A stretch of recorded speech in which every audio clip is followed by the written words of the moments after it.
Well, guys, we're back with our next installment of the Staying at F at Home diary. It is day 6 since Disney closed the parks. Saturday, Sunday, Monday, Tuesday, Wednesday. Yeah, day 6. I don't know why I have to do the math on this.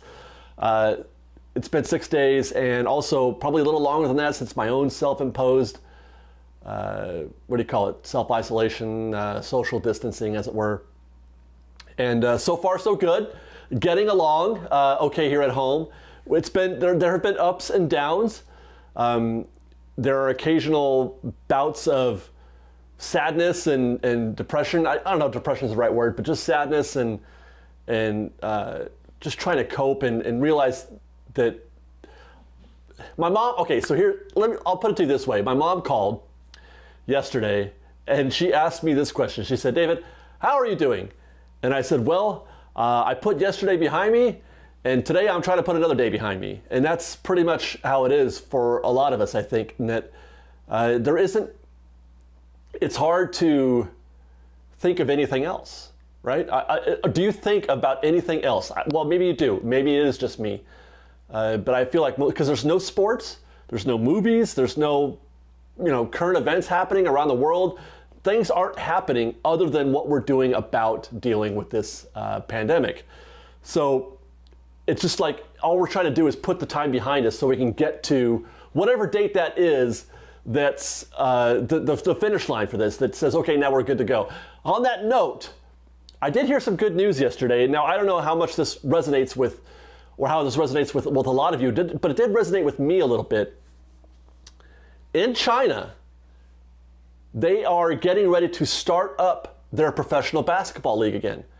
They play professional basketball there just like we do here at the NBA. They have their own professional league, and it's pretty competitive. A lot of NBA players who don't quite make it here in the States go over to China to play. And they feel like they're just about ready to start that up again. I don't know what that means in the grand scheme of things, if it's just a China thing or if this is something that we have to look forward to, because it's been, as we discussed in the last video, a couple months for China. So that's hopeful. And on that note, thinking about hope, thinking about positivity, I did sort of, as I've gone through this week, this past week, I've sort of observed a few things about my own life that are very positive aspects, very positive results, or things that have happened to me or that are happening to me as a result of the social distancing, the self-isolation, and just basically, the worry and the fear of the coronavirus. And that is, there are things happening to me and to others around the world that are good. And I don't know if you've noticed this on Twitter, but just take a look around at all the countries that have been affected and look at their environment, pollution, and look at the waters, look at the skies, look at the air quality. And this was being noticed early on in China as well, where the air quality is very, very bad in China. It is getting better exponentially. As the less commerce, the less industry that we pursue, the better the environment gets. And it's been almost immediate, which is, amazing. I wouldn't have thought that it could happen so quickly. But you look at the photos that we've seen from Italy, and I think it's Venice.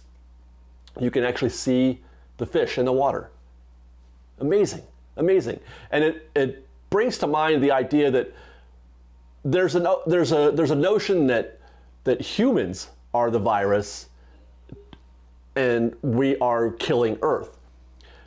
And somebody made a good point, and I tend to agree with this. It's not so much humans that are doing it. Humans by themselves we exist. We cohabitate with every other animal on this planet, with every other living thing. It's industry. It's capitalism. It's commerce that kills the environment. It's all that stuff, all that waste, all that toxicity that gets created by all of our industry that is doing that. Now, I know we're the ones doing that. The humans are doing it. But all we have to do, if we wanted to, because it's obvious it's happening right now, is to turn it off. Just, or at least some of it anyway, just turn it off. And things start getting better immediately. And I would be interested to see what, even just a couple of months of turning things off does to the global environment. So that's one good thing to observe, and hopefully people are observing it. People are taking notice and not taking it for granted. And as soon as they, we get the okay to go, we're just going to ramp up. And you know what? I don't even want to talk about. Of course we are. Of course we are. But like I said, hopefully there's enough people, smart people, influential people, who notice this, are aware of it, and do something about it for the future, because all you have to do is just turn it off for a little bit and things get better. I am eating way better than I used to. Way better than I used to. I used to eat a lot of junk food, fast food kind of stuff. And while those places are still open, I don't want to go outside. I don't want to interact very much. I'm trying to limit that as much as possible. So we're eating at home, breakfast, lunch, and dinner. We ate at home. And that's not something that we did as often as I would have liked to. And the result, obviously, is that we're having more home-cooked meals, more foods that are closer to the source. I've always said the closer you get to the original source of the food, the better it is for you. Even if you're not eating the best foods, let's say you're not having a paleo diet or a carb-free diet or whatever. You're just eating the regulars, meat, potatoes, and vegetables and fruits and things like that. As long as you're staying close to the source, then your health and diet are going to be fine. That is something that is happening to us immediately, and I'm looking forward to seeing how much of that penetrates my post-coronavirus life, assuming we get there. They say that it takes 28 days for a thing to become a habit. We're going to have probably at least that in this environment to make our eating habits a permanent habit. So I'm enjoying the fact that we're cooking at home a lot, and I'm learning different ways to prepare foods, because I do a lot of the cooking around here just because I enjoy it. And so I'm looking forward to learning new ways to prepare food, new ways to, sauces and things like that. And I'm looking forward to not eating as much junk food.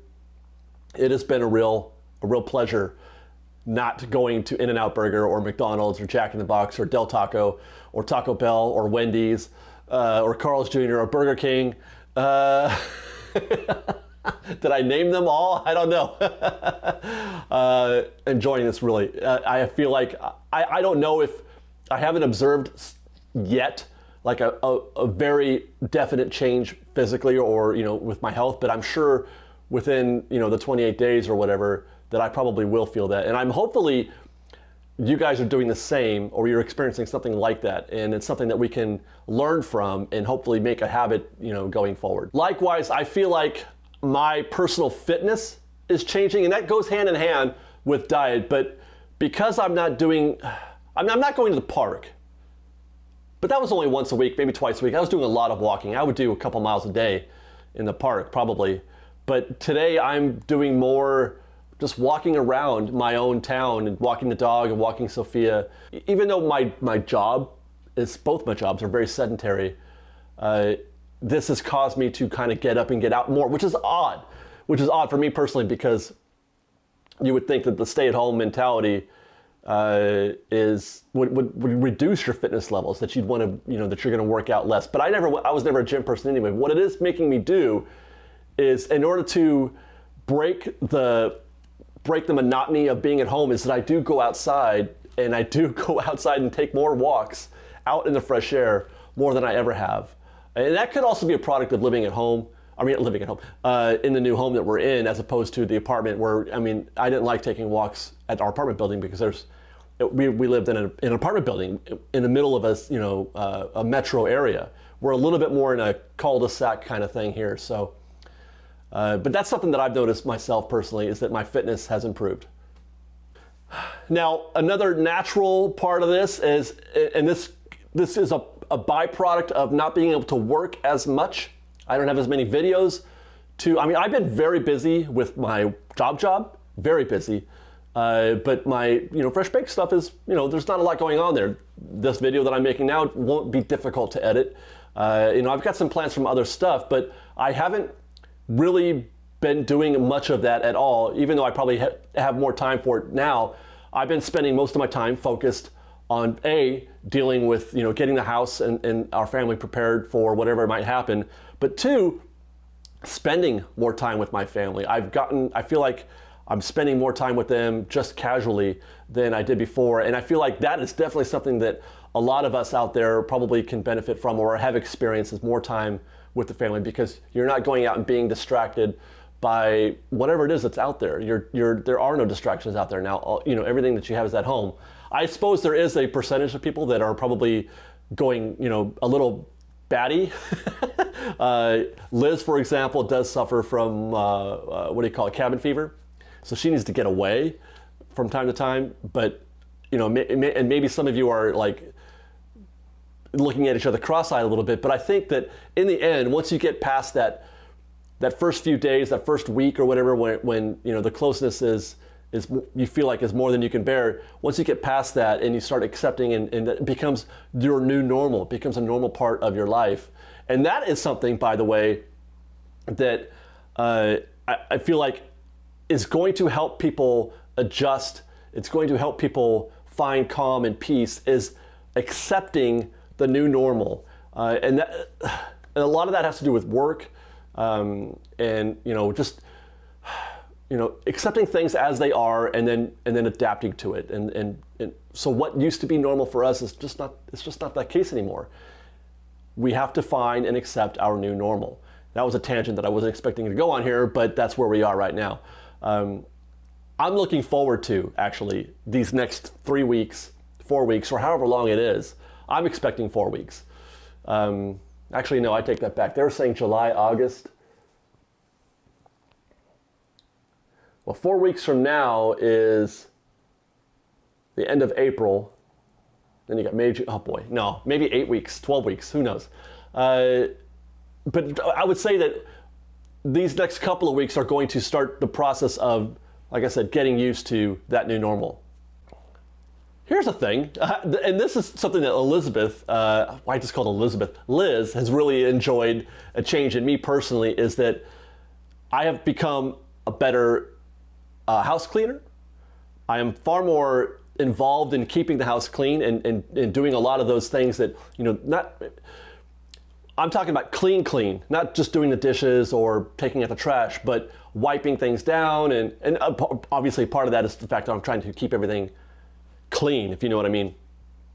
Because Liz has had a cold, but we didn't talk about that, did we? Liz had a cold. It scared us a little bit because she was runny nose and a cough. And it gave us, pause. But we've been, checking her constantly, in terms of how the symptoms are changing, or if they're getting worse or better. At no point did she have a fever. So she's been at 98 or under, actually. She's been 97 at times. So there's never been a fever. There's never been that shortness of breath. Just a phlegmy cough and a runny nose. She's had a cold, basic, head and chest cold.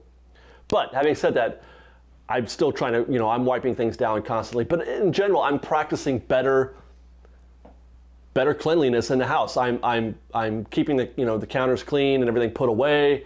I'm better at recycling than I was before.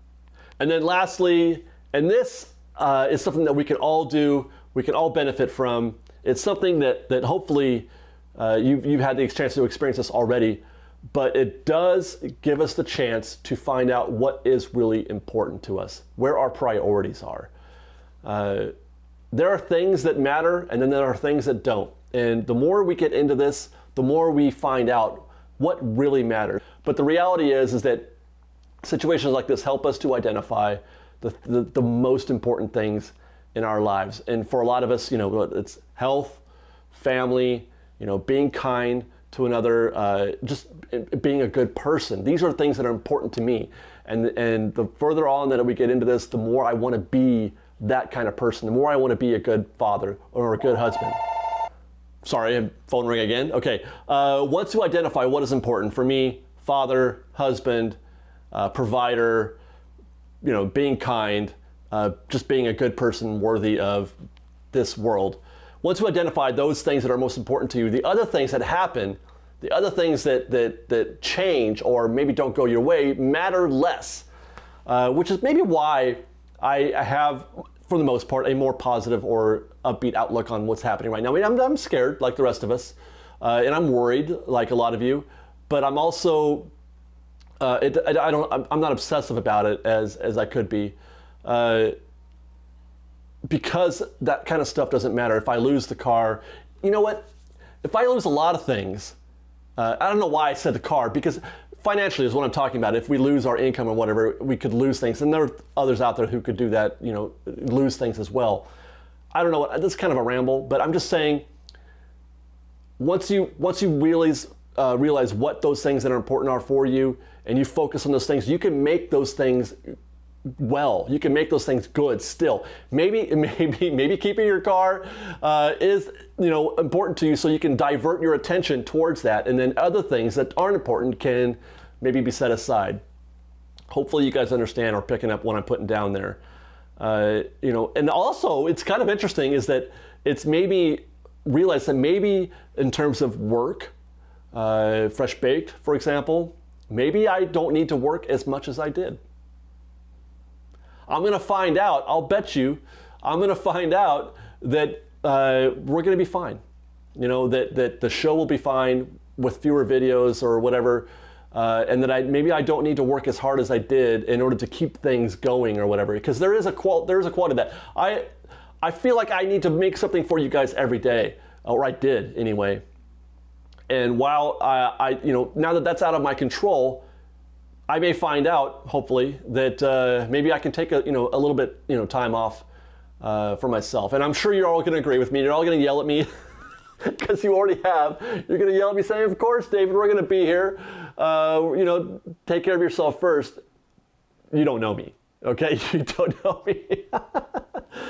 I have been working 2 jobs basically since I was in college. For 30 years. If I haven't had 2 jobs, I've had a side hustle, always. So that's, you know, that's just the way it is for me. But I feel like this is a time for us to do that, to identify what's important. And really, when you really break it down, and this is where I'm going to close, because I know, again, this has been a long video. This is where I'm going to close with this. When you really break it down, when you really take the time to contemplate it, to reflect on your life, you will realize, you will understand that as long as you're alive, you will survive. That anything, all kinds of things can happen to us. We can lose jobs, we can lose our homes, we can lose, you know, our cars or whatever. As long as you have that core, your family, and you're alive, then you're gonna come through on the other side. You're gonna survive, and then things will return, things will come back, things will prosper again. But I think that's a mentality, a thought, an idea that we need to have. We need to keep going, and I need to keep reminding ourselves, we're gonna get through this. We're gonna survive, because what else is there to do? It has to be that way.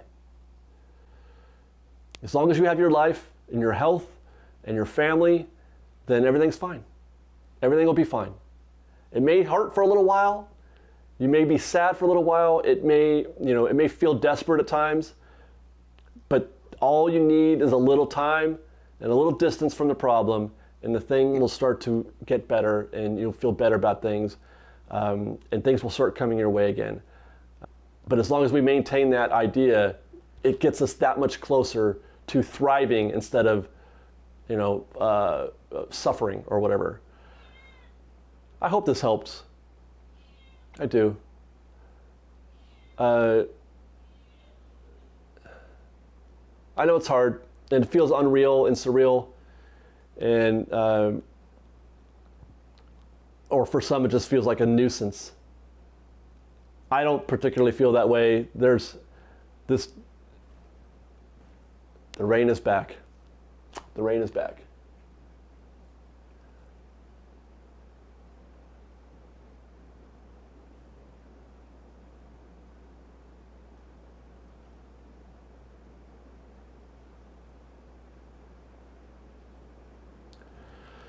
take this time, Fresh Baked, take this time to look at the positives, find out what's important to you, and realize and remember that as long as you are alive, you will survive. I love you guys very much. We'll see you next time. Fresh Baked.